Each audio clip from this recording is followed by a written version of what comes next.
So next natin gagawin ay ito na. Continuation ito dun sa akong video, no? So ito tayo. Ngayon, atin siyang ililipat. So atin siyang gugupitin, no? Gupitin na natin ito.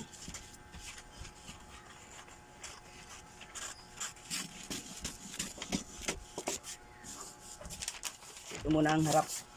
Itong harap, diretso natin ng guhit. Pwede natin doon sa kalahati nung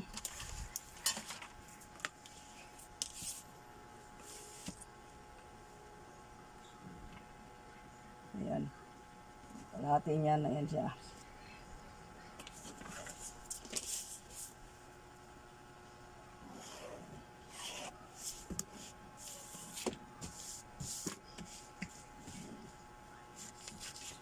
Atin na siyang gugupitin. Ayan.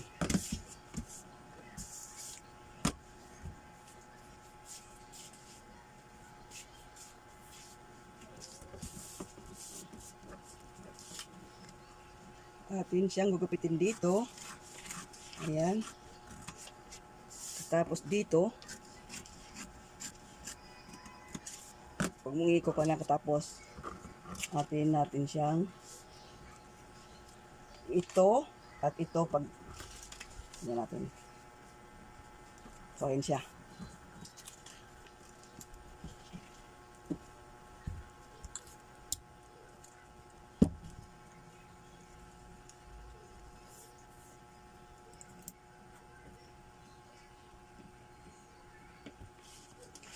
Tapos atin na siya.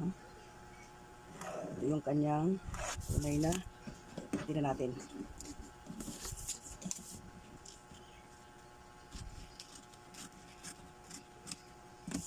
Katapos, next.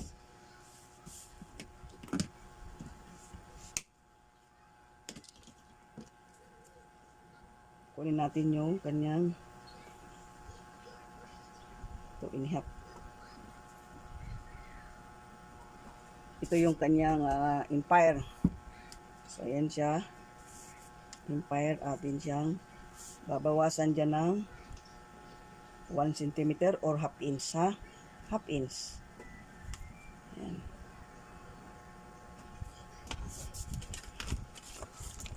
And then, guhit muna dyan hanggang waistline. Ayan. Katapos,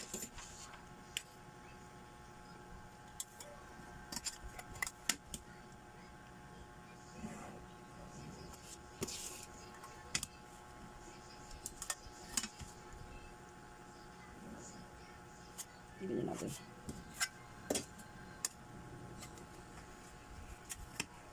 Baliktad ang mundo. Baliktad ang mundo. So, i-vlog nyo ito pag nag-ulanin ng tita. Hindi na hindi na makapag tutorial. So, ayan siya.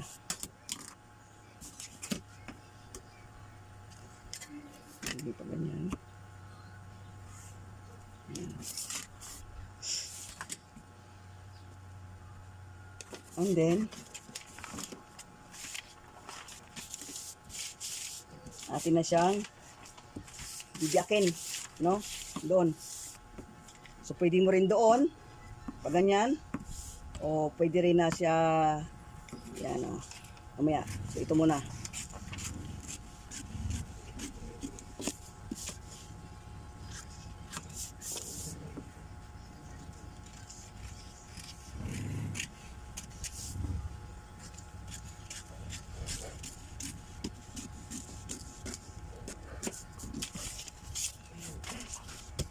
So, ayan siya.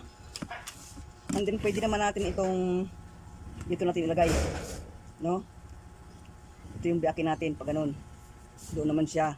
So, depende na lang sa iyong gagawin. No? So, ito naman, ganito na lang aking gagawin. I-adjust ko na lang sa pagdating sa damit.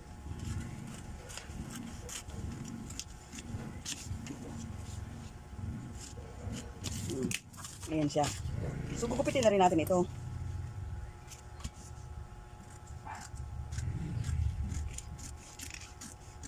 Ito yung kanyang, ayan ang forma niya.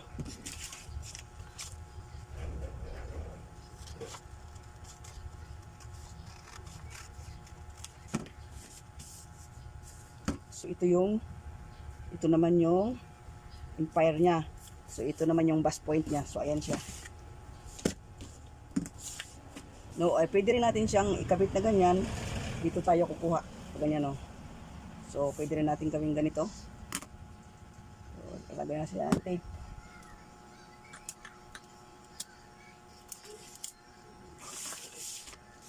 So ganito ang paggawa ng gown. So huwag kayong maniwala doon sa sinasabi na pag ano ang black bodies, hindi totoo yun na meron ka na lahat. Hindi yun. Ang totoo niyan, ito yung pinaka fundamental niya. Pagka gagawa ka ng ibang model, so i-adjust mo lang yan. Pero dyan ka pa rin kukuha ng basic niyan. Hindi ko pwede yung ano. Yan. So ang gagawin natin, tanggalin natin yan.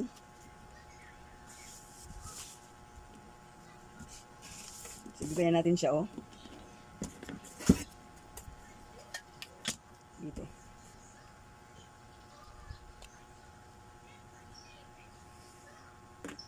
Hindi na tumalab yung aking kon. So ayan siya.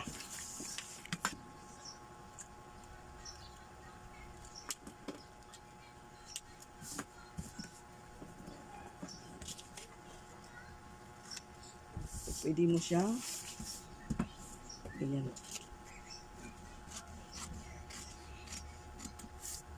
So ayan yung isang mong ano, isang piraso. Ito naman yung isang piraso, no. So ayan lang siya. So pag ganun, diba?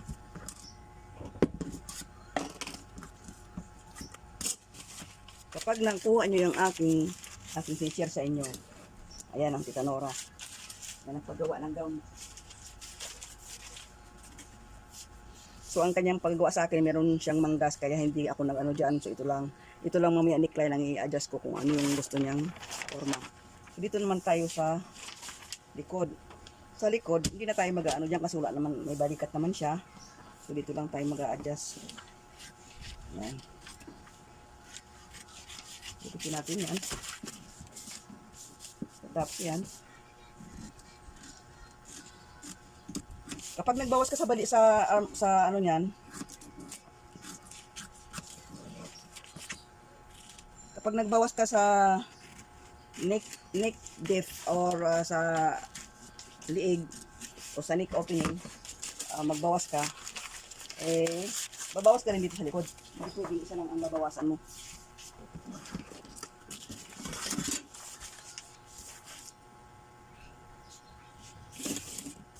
Ayan siya, oh. Diba? Ang ganda ng ano ng balikat. So, ayan. Ang ganda ng korte. Pati ng ano, ng armhole niya, ang ganda ng korte. Ang ganda ng korte ng bilog. Diba? Kapag gaganyan, tama yung iyong paggagawa ng pattern. Pag ayan, ang ganda ng bilog, oh. O, armhole. O, yan pa yung isa. O. Diba ang ganda?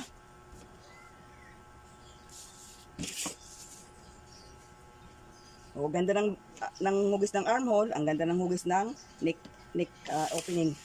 O, ganda ng shape ng neck opening. So kapag ganyan, tama yung pagkabagsak ng balikat. So ayan, i-grab nyo na itong aking tinuturo. Para sa inyo yan. Yan ay totoo, hindi yan lie. Yan, kung babawasan nyo naman ang liig, halimbawa, ito, liig, no? Ayan, o, ang liig niya. Babawasan nyo ng mga 2 cm. 2 cm. Or 3/4. Yan, 3/4.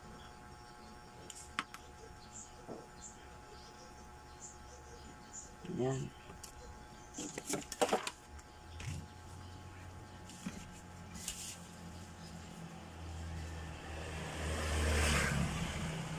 Pagtapatin nyo lang yan. No? Pagtapatin nyo lang siya para hindi lalaki, hindi luluang yung mas malaki yung ano mo. Yan. Tapos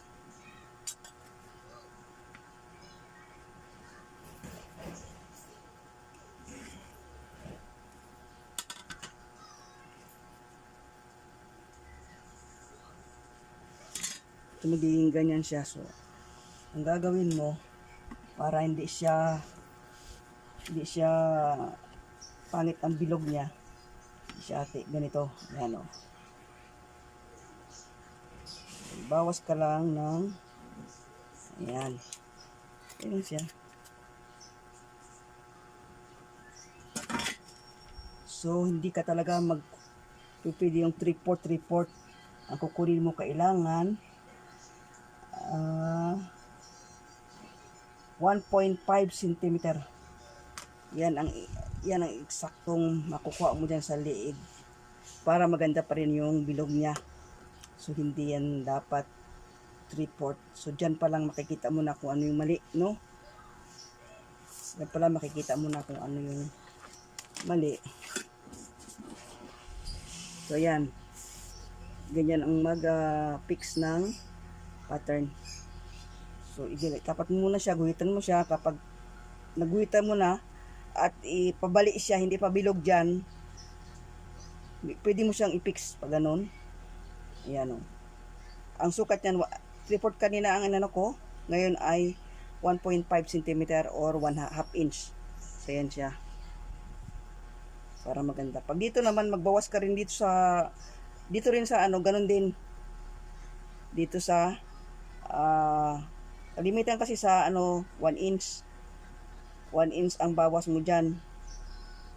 Ayan. So, dyan ka naman ngayon. Mag-ano ka rin dyan. Kung ano din ang magandang, yan. Pag ganun ang pag-ano mo, dito ka sa, yan. Ganun. Ayan. So, ganun din dito. 1 inch. So, kapag halimbawa, pangit yung shape niya, i-reshape nyo. Tulad niya, pangit, oh. Diba, pangit? So, dito pa lang, igaganyan na siya, oh. So, yan ang tama. Yan ang tama. So, ito ay mali yan. So, dito pa lang, makikita nyo ang pagre-reshape nyo kung maganda ang armhole nyo. Pag sleeveless yan, katulad yan, sleeveless. Or may sleeve plates, kailangan magbabawas ka ng 1 inch sa balikat. Dito sa dulo ng balikat. Kapag sleeve plates. So, ganito na lang. Para matutunan kayo sa aking binagi sa umagang ito. Bye for now. God bless everyone. Have a good day.